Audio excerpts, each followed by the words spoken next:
speaking love. Say you love me.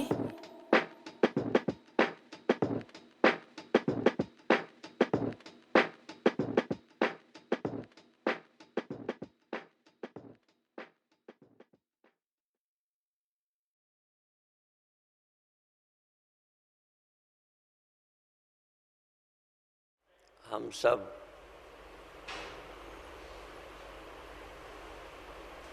अनुभव करते हैं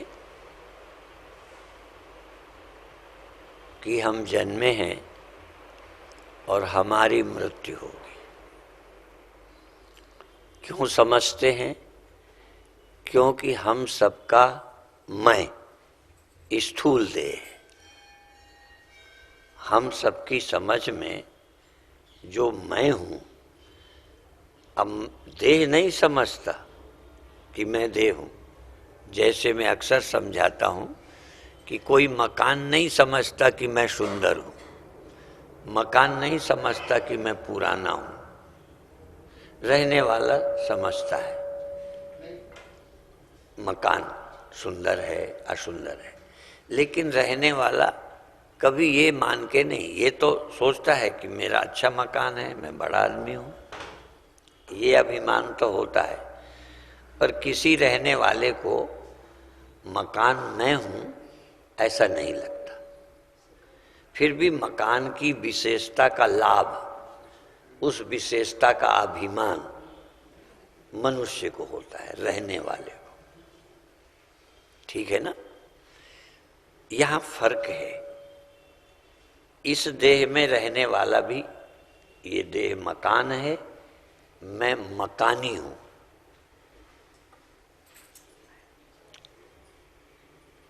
देह में मुझे रहकर सुविधा और असुविधा होती है। जैसे घर में पानी टपकने लगे, आंधी में अंदर आने लगे, खिड़की ठीक ना हो तो परेशान होगे। ऐसे ही शरीर की समस्याओं का सुख दुख मुझे होता है, पर मैं शरीर में रहने वाला हूं, शरीर नहीं। और इसमें रहने वाले की 3 अवस्थाएं रोज होती हैं। कुछ अवस्थाएं कभी कभी होती हैं और ये 3 रोज होती हैं। जागृत, स्वप्न, सुषुप्ति। ये 3 अवस्थाएं इस शरीर की नहीं होती, इस स्थूल शरीर की नहीं होती। इस स्थूल शरीर की भी 3 अवस्थाएं होती हैं, लेकिन कौन कौन? बचपन, जवानी, बुढ़ापा। ये 3 अवस्थाएं मेरे जीव की या बुद्धि की या अंतःकरण की नहीं होती। बचपन, जवानी, बुढ़ापा, जन्म और मृत्यु, ये स्थूल देह के होते हैं। इसमें रहने वाला जीव या मन, बुद्धि, चित्त, अहंकार, ये सब मिलकर एक ज्ञान पैदा होता है जिसको हम चिदाभास कहते हैं। जैसे सूर्य का रिफ्लेक्शन शीशे में बनता है, पानी में बनता है, ऐसे ही जो चेतन तत्व है, ब्रह्म तत्व, आत्म तत्व, उसका रिफ्लेक्शन हमारी मन बुद्धि में बनता है। मन बुद्धि ना हो तो देह होते हुए भी रिफ्लेक्शन नहीं बनेगा, और रिफ्लेक्शन नहीं बनेगा तो देह का भान नहीं होगा। देह का भान सीधा डायरेक्ट चेतन को नहीं होता, देह का हानि लाभ सीधा चेतन को नहीं होता। इसीलिए उस चेतन के लिए कहा गया है अस्नाविरम शुद्धम अपाप विद्धम। जो आत्मा है वो स्नायु रहित है,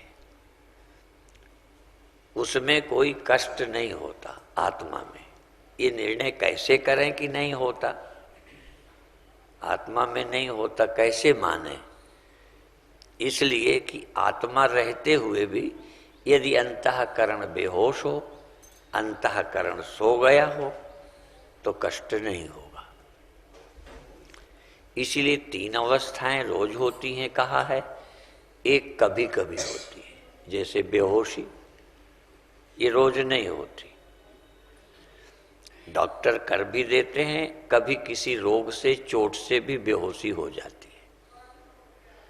तो अंतःकरण की एक अवस्था बेहोशी भी है और एक अवस्था देहांत भी है। देहांत में मृत और सुषुप्ति में और मूर्छा में क्या फर्क है? एक में प्राण बना रहता है, मन बुद्धि मूर्छित हो जाते हैं या सो जाते हैं। सो जाने वाला तुरंत चोट मारते ही जग जाता है। बेहोश को या बेहोश किया गया हो,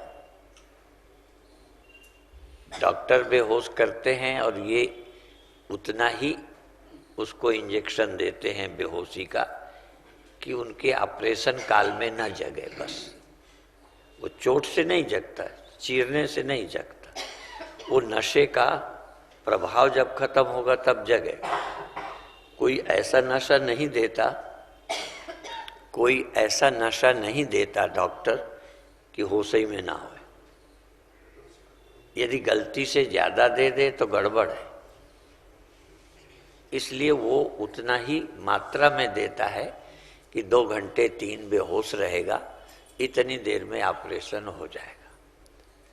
तो देखो, उसकी मृत्यु नहीं हुई, पे कष्ट नहीं हो रहा। इसका मतलब कष्ट का अनुभव अंतःकरण के जागने से होता है, आत्मा के रहने से नहीं होता। यदि आत्मा के रहने से हो तो उस समय भी होना चाहिए। और देह का भान भी आत्मा के होने से नहीं होता। यद्यपि आत्मा के बिना देह का भान नहीं होगा, लेकिन आत्मा के रहते भी देह का भान नहीं होता। ये सबका अनुभव है। कब होता है? जब अंतःकरण की जागृता अवस्था होती है। और ये 3 अवस्थाएं सबकी होती हैं। गृहस्थ की होती हैं कि साधु की?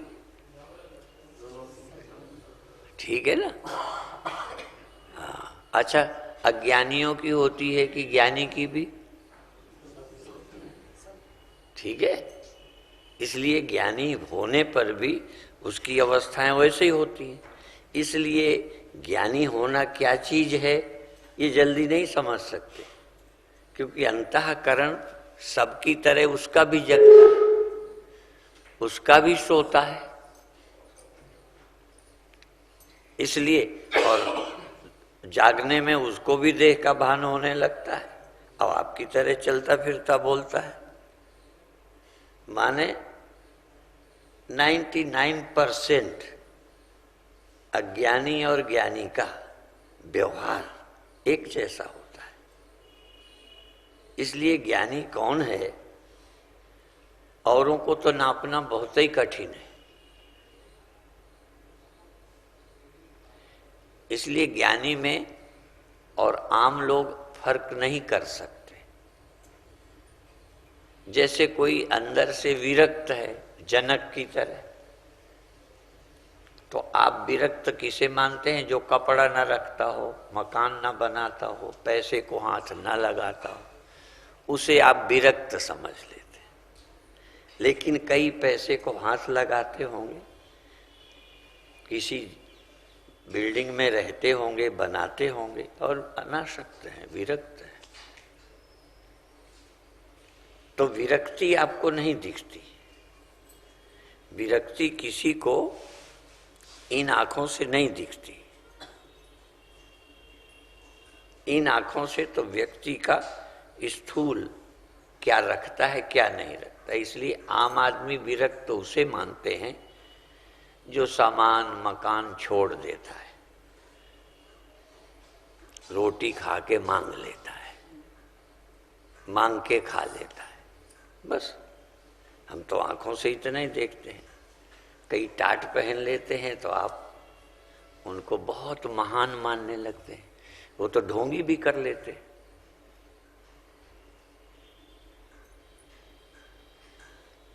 इसी तरह त्याग का नाटक और कई चीजों की बात आजकल राजनीति में कहते हैं ना, आजकल वो चर्चा चल रही है। कहीं बिहार की है, कहीं केजरीवाल की है। कई लोग नाटक बहुत अच्छा कर लेते हैं। और मुझे लगता है साधु से ज्यादा अच्छा नाटक नकली साधु कर सकता है।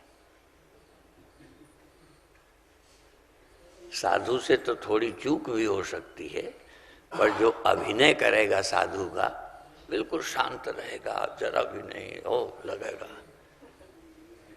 ठीक है?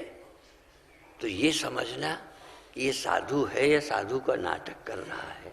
सचमुच ये देशभक्त है कि देशभक्ति का नाटक कर रहा है। सचमुच तुम परमात्मा के प्रेमी हो या परमात्मा के प्रेमी होने का भी नाटक ही चलता रहता है। ये कैसे समझे और कौन समझे? अब दूसरा विषय उठाते हैं कि जब ये चित्त की बुद्धि की 3 अवस्थाएं रोज होती हैं जागृत, इस स्थूल देह में आपका एकात्म भाव जागृत में रहता है। स्वप्न में इस देह में नहीं रहता, रहता तो देह में है पर इस देह में नहीं रहता। वो स्वप्न देह में होता है। आपका मैंपना जितना प्यार और जितना भय इस देह के रहने से होता है, उतना ही स्वप्न के देह में भी भय भी होता है, खतरा हो तो और प्यार भी होता है।